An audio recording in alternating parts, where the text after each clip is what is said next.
Hey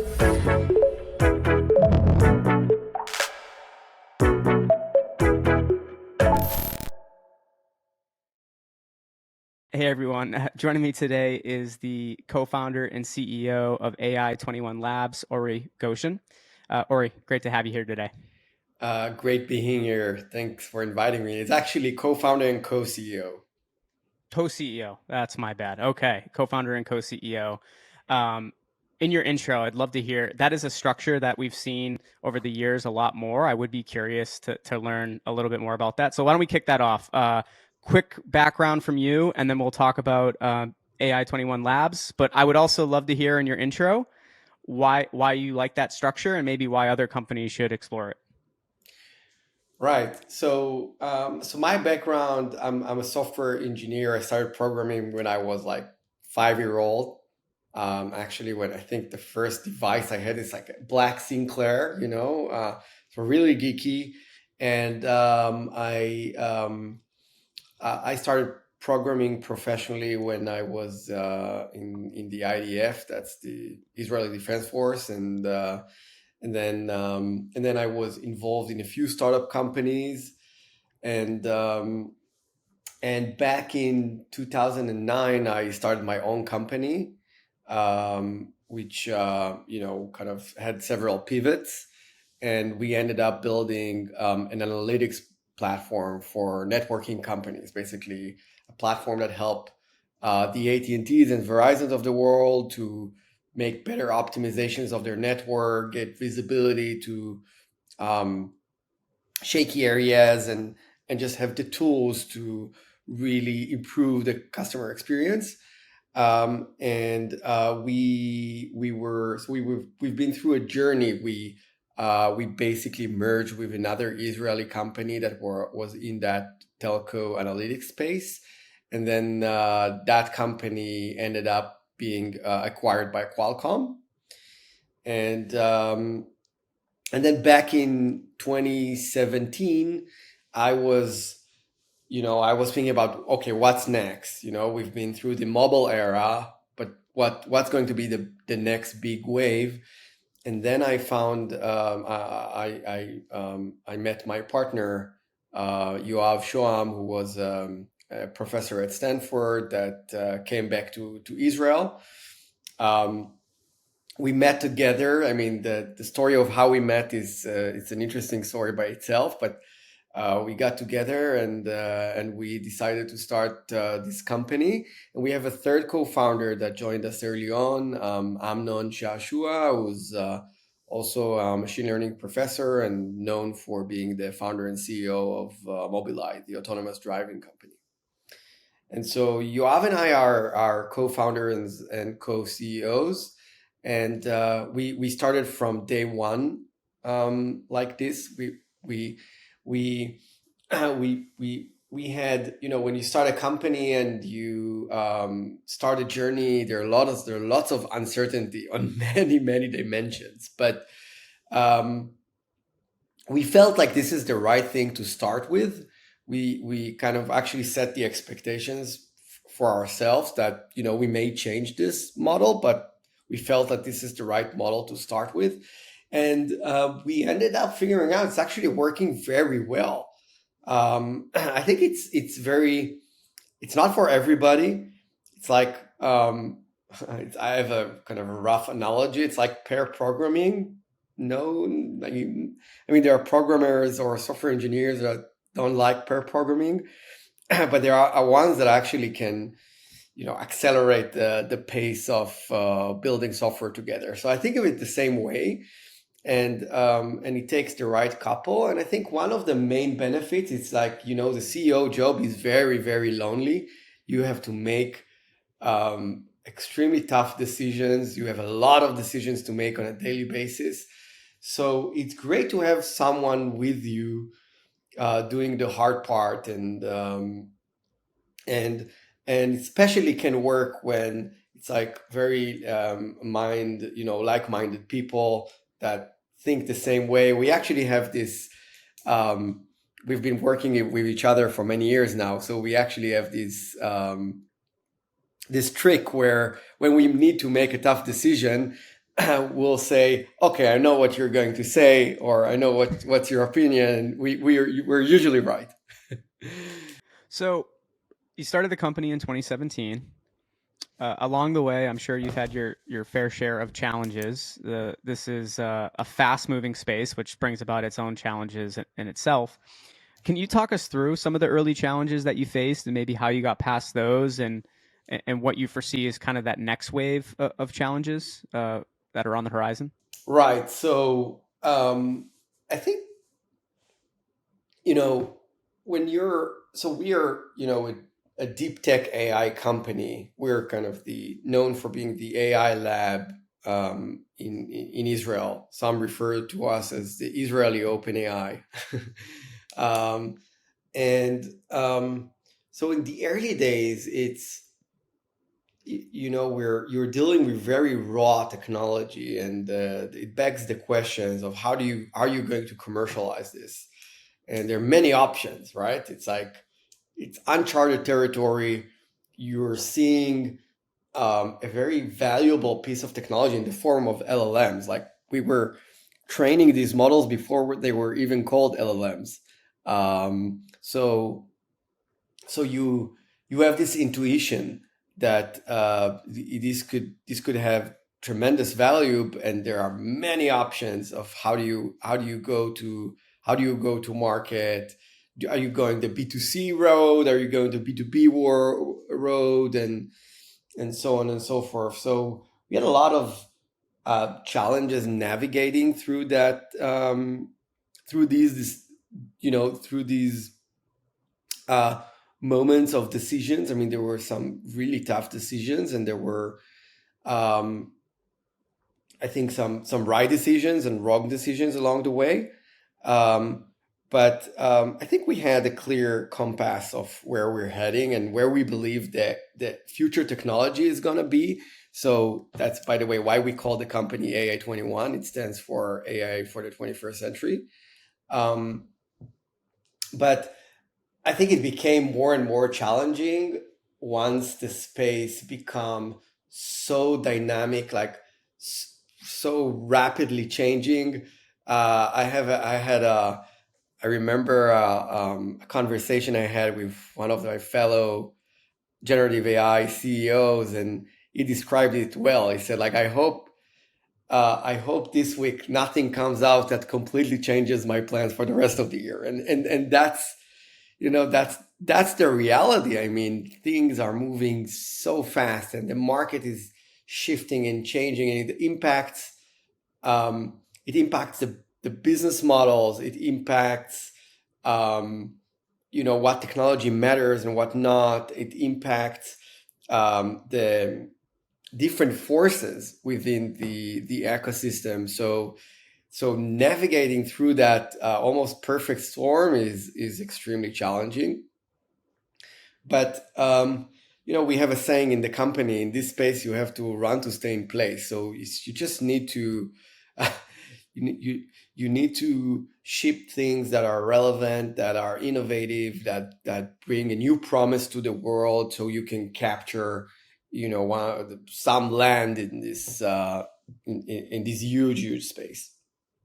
How have you had to, you and your co-founder, how have you had to adapt as leaders, as founders? Because this is not your first time building a company, but it's still uncharted waters, right? Like you just said, it changes so rapidly, and there's new things that could come out every single day that could affect, where do you go? So what have you had to kind of change within yourself, and same goes for your co-founders, as leaders, as founders, to help move this company forward? So yes, this is not the a first company, but um, it's the first time. It's very first in many ways. In the sense that the size of the company, just the scale of the operation, it's the the way it's so dynamic and rapidly changing. There's not. I think it's unprecedented. By the way, in the history of technology, it's unprecedented. So um, and um, and also it moves from doing things that are extremely exploratory, extremely carry a lot of technological risk. At the same time, think about how to productize and to bring them to market, right? So you've got that full stack, and everything is, you need to squeeze the timelines. Like if you had an exploratory project, you would say, okay, I'm going to spend a year working on this hypothesis. You don't have a year in our space. Year is eternity. So there's a lot of soft skills, but also a lot of new knowledge that needs to be gained, and a new kind of mode of operation um, that needs to be, adjusted, as you kind of factor in all these dimensions that I mentioned. Um, but yes, I mean, uh, we've learned so much, and we've, adjusted and adapted so many times, and from times that required more focus on the product, and other times that required more focus on the strategy, and other times that required more focus on the deep technology.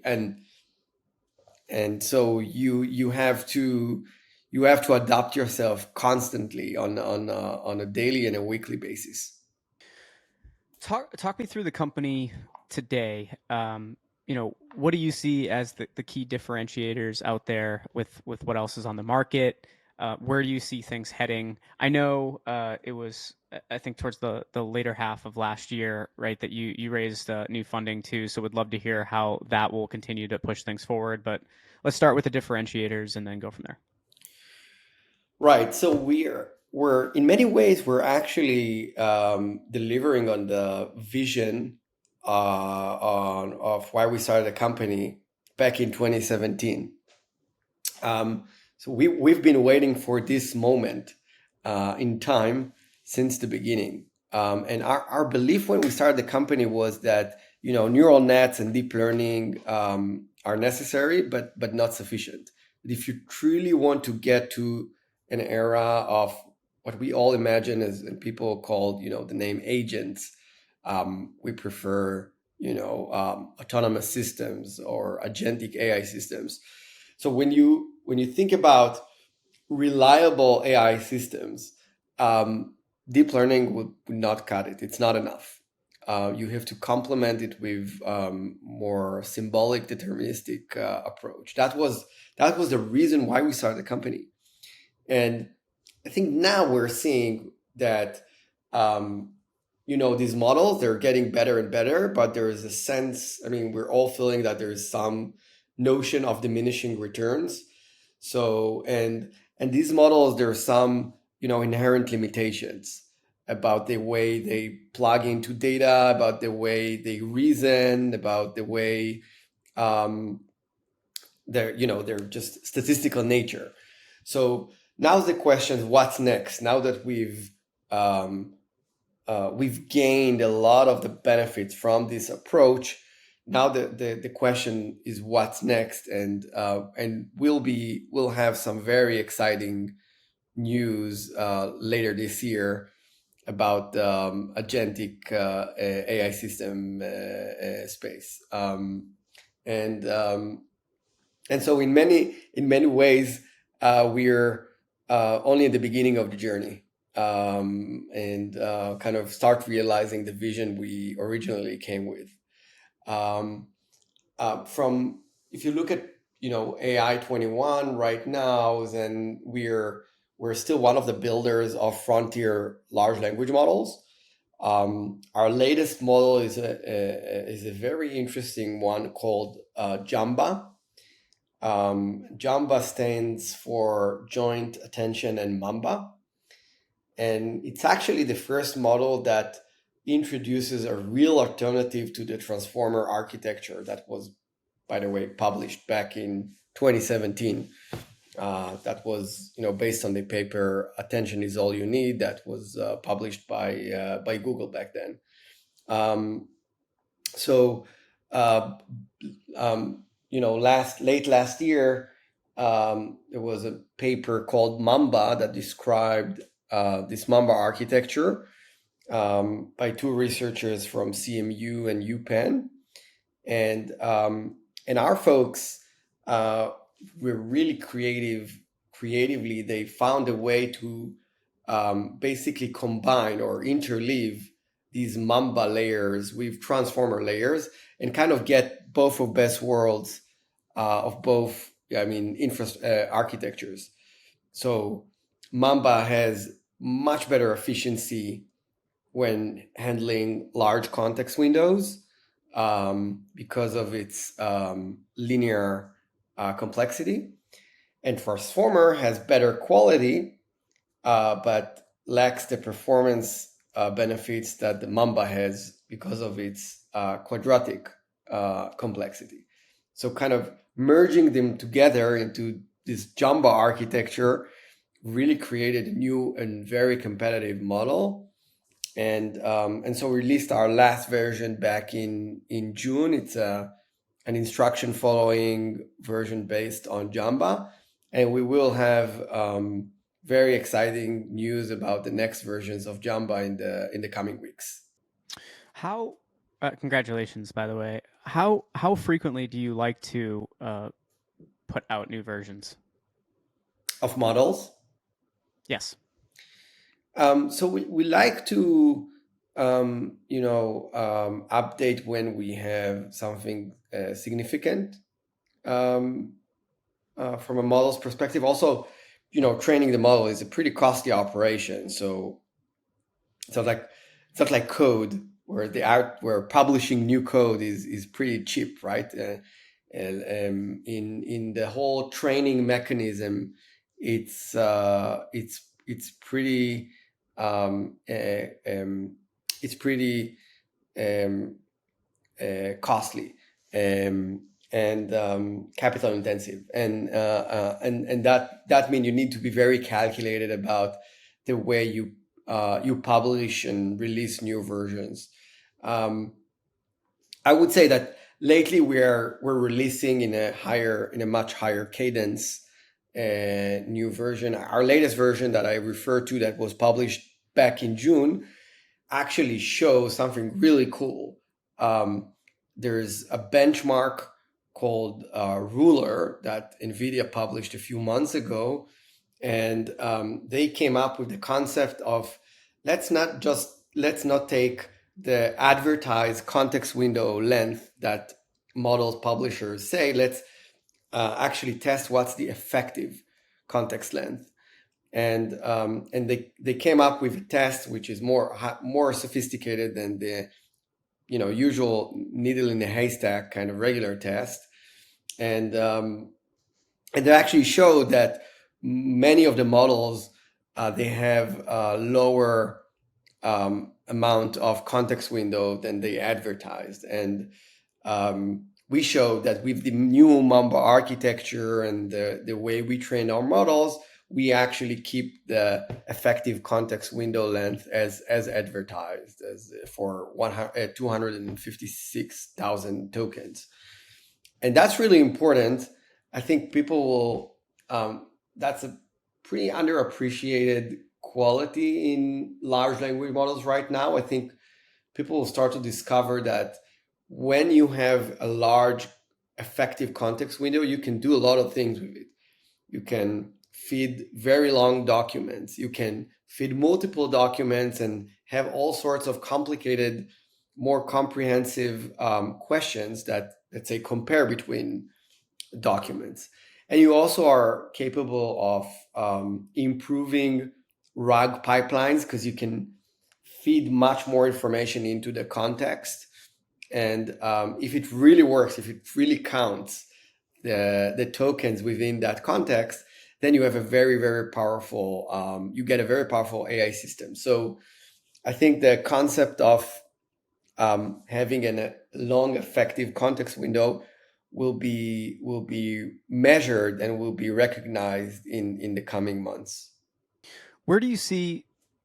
Obviously, this is very fast moving. After you said you had some news later this year that'll be going out. What's next for not just you but the future of the space? Like, what are you really keeping an eye on? I'm sure there's a lot, but there's also some stuff you really need to focus in on. What's of interest to you personally that will always be on your radar over the next couple of years? Because, as you said, a lot of things can change that could potentially impact the business. Right. So I'm putting a lot of focus on the enterprise and what the enterprise needs are and how they deploy their systems and what work and what doesn't. I mean, 2023 was and early 24 was there was so much experimentation. I think there was, the level of hype was super high, and almost every organization on earth had to kind of experiment with the technology. Um, and now people are more, I think, thoughtful about how to deploy these systems in what use cases have better fit, have better chances of actually make it to production. So I'm putting my eyes on what's actually going on, like what type of use cases, what type of deployments um, are being used, being actually implemented in the enterprise. And from a technology standpoint, I look at many things.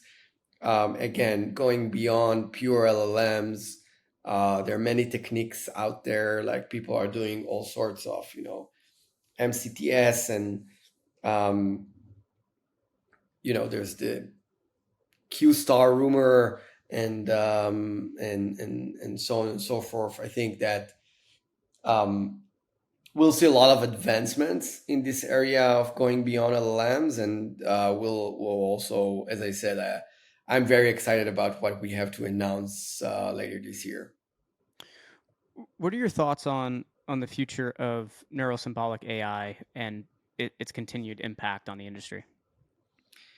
Right. I think that's exactly related to where the future is. I mean, um, another example, I think another interesting example of a neuro-symbolic system that actually proved to be very useful is the alpha geometry, where you had a generative model that came up with many suggestions, but you had a symbolic engine that actually validates the suggestions, and kind of feedback, right, what's right and what's wrong, and what are the paths moving forward.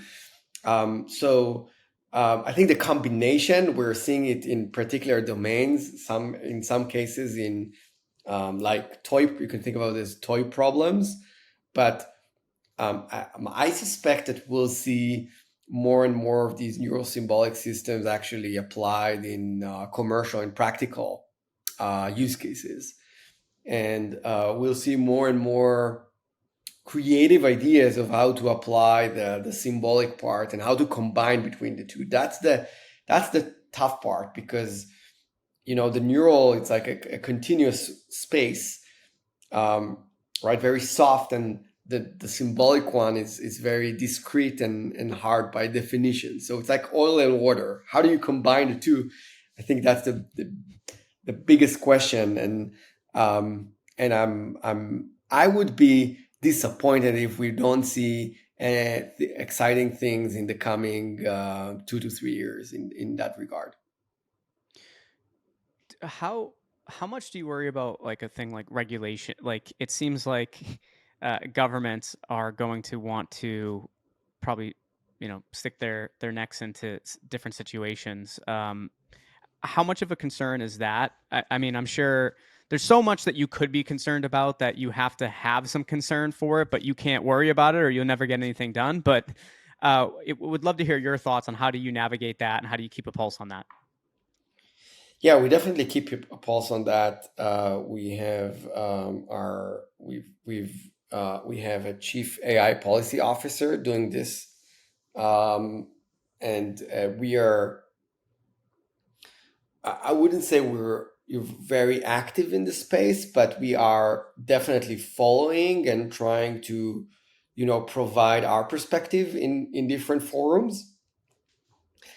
I think that's there's the whole space is full of uncertainty, but this area is also full of uncertainty. Like how what the regulators will actually do, and it's a big question mark. Also, like it's probably going to be different from geographical perspective. We're probably going to see different things from Europe and US and so on and so forth. So the way we address this, we are we just keep tabs on everything.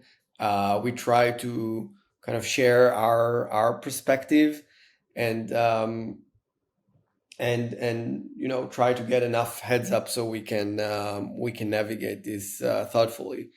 But it's still very early days, even for regulation in this space.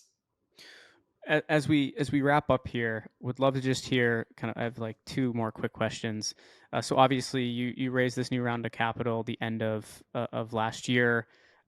What has been the focus with those new funds? Where have you been really focusing in on in terms of investment? Yeah, so we've raised $208 million by the end of last year, and we have great investors like Nvidia and Google and Intel and Comcast, and so obviously we're in the frontier model space, so a lot of the investment is going towards compute. um, but we're trying to be extremely efficient and find smart ways how we can, train our models, but also do it in an efficient manner.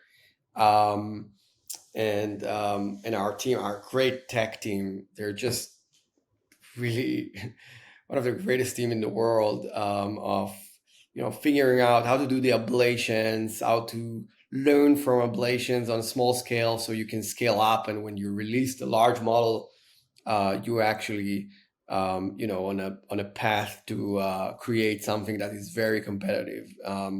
So there's a lot of investment is going around that, but obviously the agentic offering that I was alluding to before is going to be also another area of major investment for us. It's so cool for your team to be able to work on this too. I'm sure they really enjoy solving some of the most difficult problems, right? Absolutely, it's the Um, energies in the office are just it's electrifying.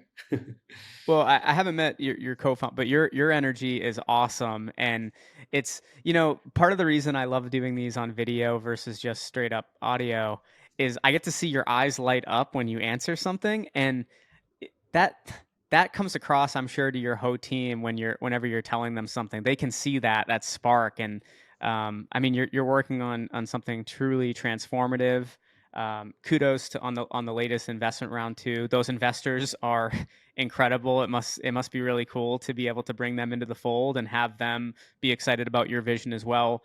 Last question for you, Ori, as we wrap up here, as it relates to the Human X conference in March. What are you most looking forward to?